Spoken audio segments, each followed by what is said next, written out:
Welcome to Craig and Them. I'm Craig, and this is a show where I invite on people I find interesting and talk to them about things they find interesting.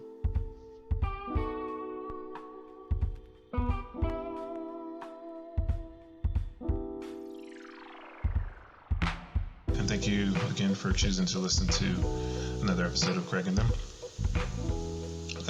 As usual, we're going to start with old school, new school. Unfortunately, this week my wife was pretty busy and wasn't able to offer her old school entry, so I'm going to do that for you. So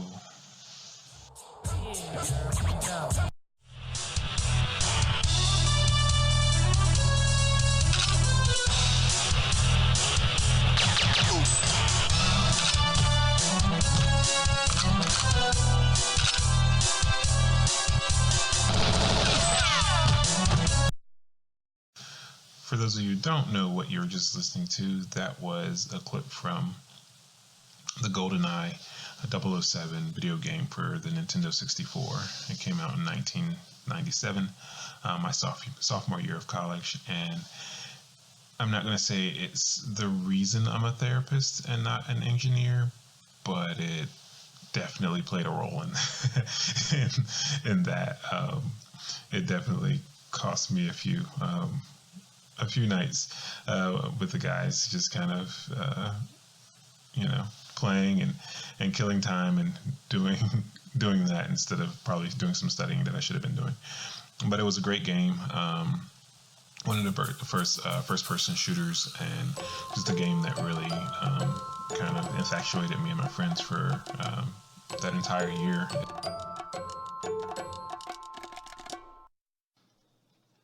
All right, so it's time for the new school portion of the show. And today I'm bringing in my oldest one again. He's going to be talking to us about a movie that he just saw. You saw the movie Wonder Park over the weekend, right? Oh, yeah. So tell us what you think of the movie. I like the movie because, so there's this girl, and she creates a Wonder Park all around her house. She doesn't know that it's already real, and then she figures out that it's real. Okay, so she created kind of an amusement park, her own amusement park in her house, right? And at first it was just kind of in her imagination, and then it came to life. All right, so what did you think of the movie? Was it funny? Yes. What else did you think? About what? The movie. I mean, what was one of the best parts of the movie? The best parts of the movie. The best part of the movie was the whole movie. All right, welcome back to Craig and Them. So I grew up at a time when video games were first showing up in people's homes and not just in arcades. I played the Atari with the joystick with the one orange button. I spent countless hours blowing into gray Nintendo cartridges trying to get them to work, often with poor results, with them freezing up in the middle of the game or just not being able to play at all. I lost countless hours and several GPA points to GoldenEye during my college years. And over time, as responsibilities increase, the time I dedicated to gaming diminished until at this point, I know nothing. So to learn more, I have invited 3 young people who I would assume would call themselves gamers. One, to bring us up to speed. You tell me if you would call yourself that or not. All right, so first, please introduce yourself and tell me, what was the first game that you just couldn't put down or couldn't turn off? Hi, I'm Justine. Hello. And the first thing that comes to mind when you say a game that I just couldn't put down, the first game, I would say it was probably Pokemon Platinum. It was my first ever Pokemon game, and I was just like,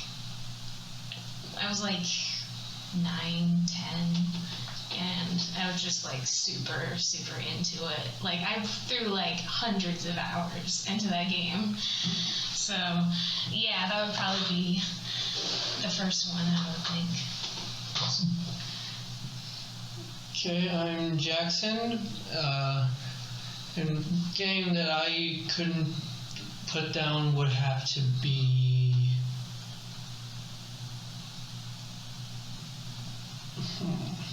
It'd have to be Dark Souls 3, which is a fairly recent title, but I have about almost 400 hours on that one game. Wow. So yeah, I'm not proud of how long I spent with that game, but it was a lot of fun, and just I think that's why I like video games in general, because they pretty much take me away from reality into a world where anything is possible. Awesome. And yeah. Did it? Okay. Well, Yes. Just first name. I'm David, and well, probably the first game I got like mega hooked on. Well, here's one some of you might not know actually. It's an old game on the Wii called The Blob. I was like 5 or 6. Oh, I love The Blob. Like, man, that game was just my child. Like that in the second game. Yeah. Yeah, I loved it because I think it has Colors, the music, the characters. Oh, the music. Just like ridiculous. Mm-hmm. It was so good. I remember I played The Blob 2 just like a shitload, just like all the time when I was younger. So yeah, I'm familiar. I came across a bit kind of skeptical, like, am I gonna really like this? But just the music, just it was a fantastic game, and it works so well as a puzzle game because it's just, it seems simple at first, but no, gotta make sure you get it in this right area or whatnot, Cool. How old were you when you started playing that, David? I was like 5 or 6. I remember that one Christmas when I got it, and I was just freaking out, like. Awesome. Okay. Cool. Okay, so thank you for sharing that with me. For me, it was probably Duck Hunt. Oh You man. remember that game? Yeah. I had the Mario Duck Hunt. Wow, you're old. I am old. I'm very old. That dog is so annoying. It was very annoying, but I loved it. I loved that game. That was a game I used to turn shoot behind the back with my arms. And I was like, I'm an expert at this game, and then it got too fast. And then you heard the laughing, I was like, oh, yeah. I'm not an expert. I'm not an expert now. Thanks for bringing reality back. Right.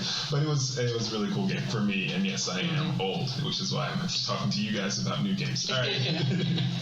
So, the other day we got into a conversation around the game. Is it this particular game is called Fire Emblem 3 Houses. Yeah. Yes, Fire Emblem 3 Houses. And so, is that the game that you're all currently kind of immersed in, or is there other games that you're playing? Yeah.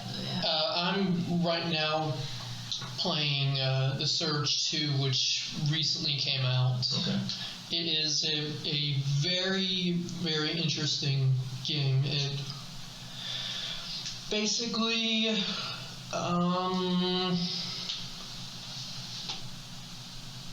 it's a third-person RPG with roguelike elements. Roguelike is pretty much like Assassin's Creed or no, but it's extremely difficult. Like, little enemies can take you out in one clean hit if you're not careful, and it's just I like the environments. It's very like dystopian, almost kind of like Blade Runner esque kind of, but yeah. That sounds cool. Yeah. So unfortunately, I didn't do any research on that game because you just kind of bring that up. I did, however, do research. Research meaning I watched 2 YouTube videos about Fire Emblem. Yep. 3 Houses in particular because I guess this is a series of games. Yes, it is. It is a gigantic series. 16th in the series, I believe. 16. Well, main series entry. There's like a couple spin-offs. Just like in Final Fantasy, there's a gazillion Final Fantasy games. Okay. Can you guys tell me what it is that you like about the game, this particular game, if you played it?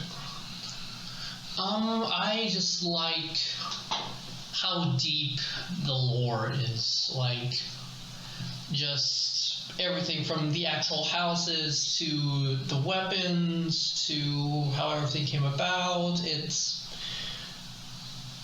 just it's mind-blowing that someone had the idea for this, and then it just grew into this giant phenomenon. Let's see. There's one thing about Three Houses that just stands out to me. It's definitely the characters. Like, there's a very large cast of characters in Three Houses, and they all are just like, in general, just like really lovable, and you get to learn a lot about them and their past and all that kind of stuff, and it's very interesting. Just like this game in general, I feel like is a huge step up from the last Fire Emblem game, which I felt like was kind of a disappointment. Are you talking about Echoes or Fates? I'm talking about Fates. Okay, yeah, fair enough. Mm-hmm. Yeah. So yeah, I feel like it's just like Back to roots. Huge way forward from there, and yeah. David, what about you? What do you like about the game? I just like how there's just so much to do, and it's just overwhelming. Yet I can almost handle all of it. I want to just like consume it all. Right. One of the things that stood out to me in all the research that I did to YouTube videos was like you mentioned, Justine, the characters. Like they called it, somebody I was watching called it a life simulator. So you are playing this professor at a school. Some people compared it to like a Hogwarts type thing, but yeah, I've done that too. It's like combining church, Hogwarts, and a military academy. Right. And it goes exactly as wrong as it sounds. Right. Yeah, and the ages of the students range from 15 to 22. Okay. So It's very, very weird. Well, I mean, the romance aspects of the game don't happen until after the 5-year time skip. Okay. And every character is over 18 of them. Yeah, every character is an adult by then. Plus, your character isn't really that. City is finally legal. Plus, your character isn't really that much older than the others. So. Which is very weird because it's like you go to college and it's like, hey, I'm your professor today. I'm 22 years old. It's like, how are you a professor at your age? I have no idea. I just came to this monastery one day and the archbishop just made me teach her. It's really funny. Like, you just kind of, there is a reason behind it, but in the beginning of the game, you just come to the monastery with your dad, and they're like, hey, would you like to be our professor for us? Like, this random, like, just random ass mercenary kid, just like, hey, want to teach at our prestigious school, and yeah, there is a reason behind that though. But spoilers. Yeah, no spoilers. No spoilers. So, all I'm going to say is that Gerald is a Fire Emblem dad, and that can only mean 3 things. Okay, I will take your word for it. Experts know what those 3 things usually are. Yes. Yeah. So, one of the things that really stood out to me was this aspect of you being this professor, your lesson planning, you're having to build relationships with your students to help them get better at what they're doing. One of the people that I saw was talking about how, and I want your opinion on it, like how as you get to know the characters, this is something you were speaking to, Justine, like how much you do start to care for them. And when you're on the battlefield with them, because you're battling with them, you are thinking about the things that they've told you in the past, and like, oh, I don't want blood on my hands, so I'm going to like have you in the back, or I'm going to do these things to kind of help you grow as a person, like you're helping your characters grow as a person. Yeah, that's the thing. Like, Okay, so there are 2 modes you can play this game. You can play it on classic mode and it's casual mode, I think. Yeah. So classic mode is like the older Fire Emblem games, which means if one of your characters die in battle, they're gone for good. They're gone for good. Unless you use the Divine Pulse, in which case you just reverse time and... Yeah. Oh, hey, you're alive again. I am not doing that mistake. And then there's casual, which means when your unit's HP gets to 0, they just retreat off the battlefield and they're not dead. And Now, reduces the emotional pain, but it hits harder when you do it on Classic. Yeah. I do casual because I'm a bloody coward. Call me a coward too, but I always play on casual personally because I get really emotionally attached to these characters, and if they died, I would be really sad. The only game that made me cry was Gears of War 3. Yes, I've seen it. Mm-hmm. I have not played that. I have not played it. Never played any of them, but I know what you're talking about. Yep, it's just... Spoilers. It's, spoiler alert. Basically, Gears of War 3, you are a military commander in a future where monster faction known as the Locusts rise up and take over the world, essentially. And you are part of a squadron of troops that are pretty much sent out to kill the nests. And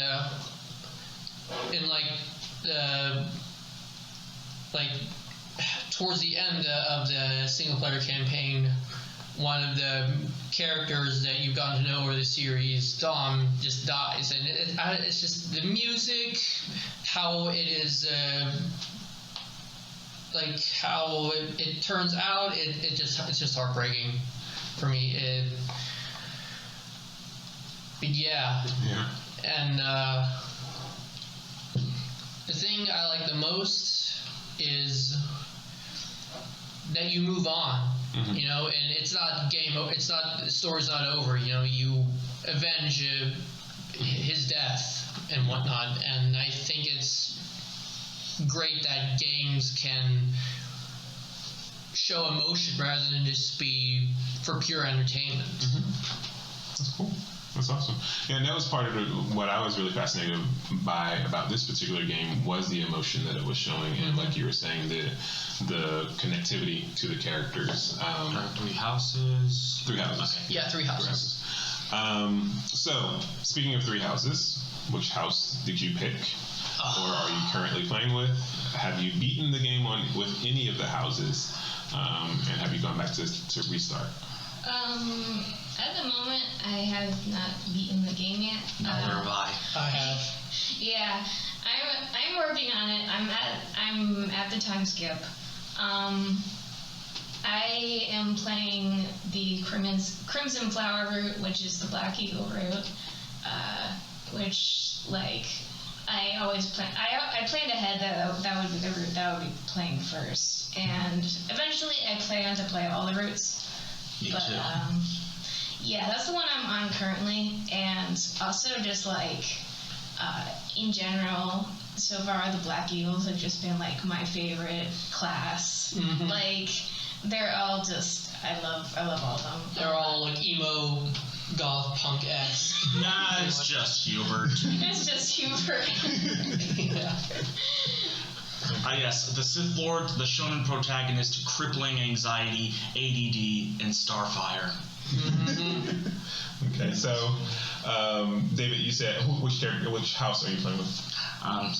Also, the Black Eagles. Okay. I'm at chapter 17, and after I complete that, I'm gonna do the lions, then the deer. Okay. Yeah, same here. And you beat it Yes. with The Lions. okay. Yep. It was It was my first Fire Emblem game because, I figured the hype seemed to be so big, and I figured why not try it, and it's really good. And yeah, it's a lot more challenging than I thought it was going to be. I thought it was going to be kind of like Persona 5 with for the fighting. Honestly, Part. you're not wrong. I mean, which is not identical, but pretty close as far as like the game mechanics. Yeah, like you attack, next person in your party attacks, next person in your party attacks, the enemy attacks, and you attack, they attack. But it's still classical Fire Emblem. Yeah, but yeah. Do you plan to go back and play with a different house? Personally, no. That's how I'm with a lot of games. Well, except for Dark Souls, because I've pretty much done everything there is to possibly do in that game.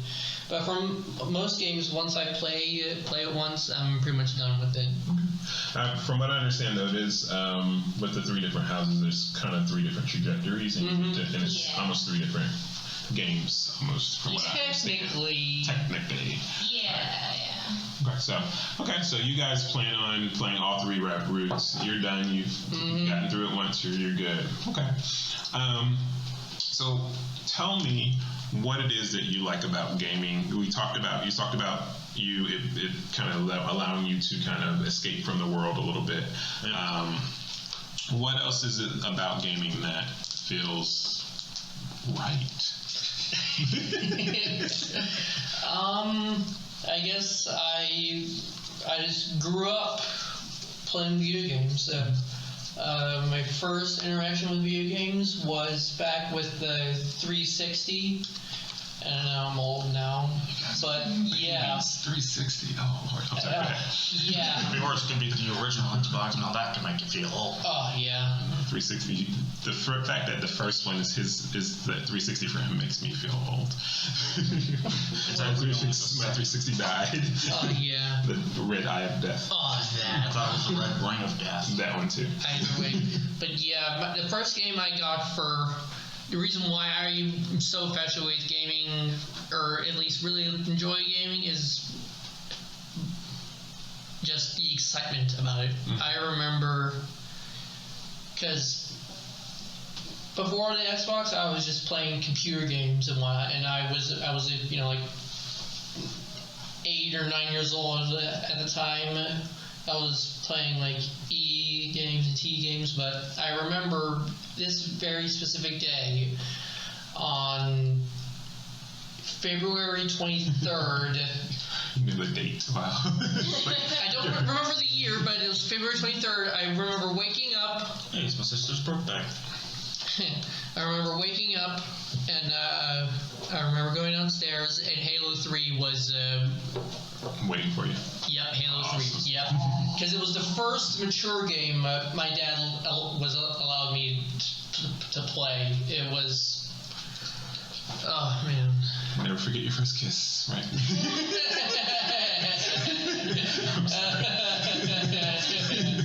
Good, Justine, for you. I guess the aspect of it that I like the most, I'm a big fan of RPGs in general, and I think one thing I like about it is that it's like a story that's interactive. Like, you're sort of like actively participating in the story that's going on. And I especially like games that like give you like dialogue the can like change the trajectory of the story, because it adds to like the experience. Awesome. But yeah. Okay. And you wouldn't have liked Mass Effect 3.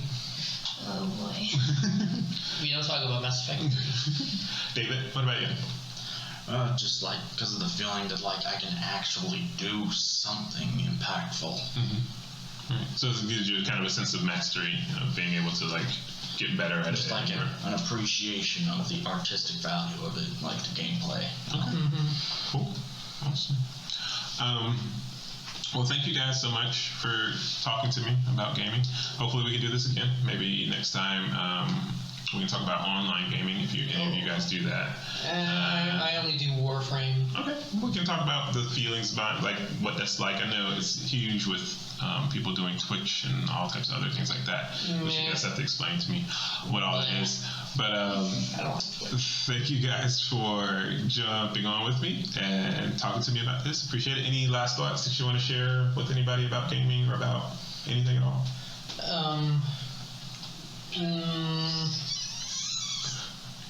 I'm just waiting.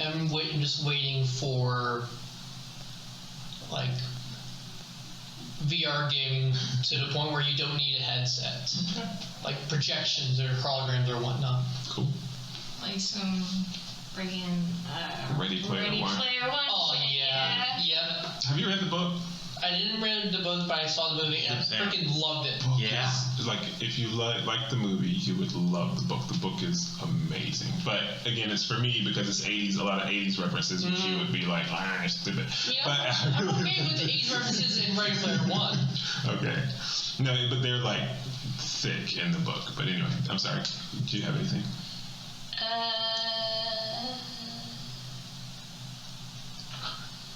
No. All right. Thank you, David. And one thing I'm looking forward to is Luigi's Mansion 3 this Halloween. Oh yeah, perfect time of year. Awesome. So that's just a few weeks away. All right. Well, again, thank you guys for joining me. Really appreciate it. And we'll see you next time.